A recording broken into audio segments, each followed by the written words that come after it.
என் பேர் அன்பரசன். நான் காமராஜ் தொகுதியில் கடை பார்த்துன்னு வரேன். கடை நம்பர் 18, 57, 232 3 கடை இருக்குது.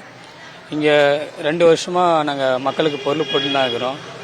கடையை யாருமே திறக்காமல் இல்லை, எல்லாம் திறந்து தான் இருக்கிறோம். மக்களுக்கு சிவப்பாட்டிக்கு 20 கிலோ, மஞ்சாட்டிக்கு 10 கிலோ போட்டு தரோம். தீபாவளிக்கு ஒரு 5 வகையான கிஃப்ட் பொருள் தந்தாங்க, அதுவும் கொடுத்துட்டு தான் இருந்தோம்.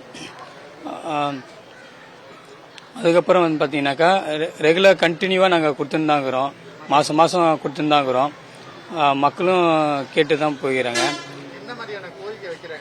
மக்கள் கோரிக்கை வைக்கிறாருன்னு பார்த்தீங்கன்னாக்கா தமிழ்நாட்டில் அந்த அரிசி பருப்பு அதெல்லாம் எங்களுக்கும் வரணும் அப்படின்னு சொல்லிட்டு கோரிக்கை வச்சுட்டு போகிறாங்க. முக்கியமாக கோதுமை அதிகமாக கேட்குறாங்க மக்கள். அதுவும் கொஞ்சம் கவர்மெண்ட் மூலிமா வர சொல்லுன்னு சொல்லிக்கிறோம். தலைவர் விஜய் என்ன சொல்றாருன்னா ரேஷன் கடையே இல்லை அப்படின்னு சொல்லிட்டு சொல்லியிருக்காரு. அது உண்மையா இல்லைண்ணா? அது இல்லை. எல்லாம் நாங்கள் 2 வருஷமாக கடை திறந்தாங்கிறோம். கடந்த வருடம் அக்டோபர் மாதம் தான் ஓப்பன். அதில் கண்டினியூ பண்ணியிருந்தோம்.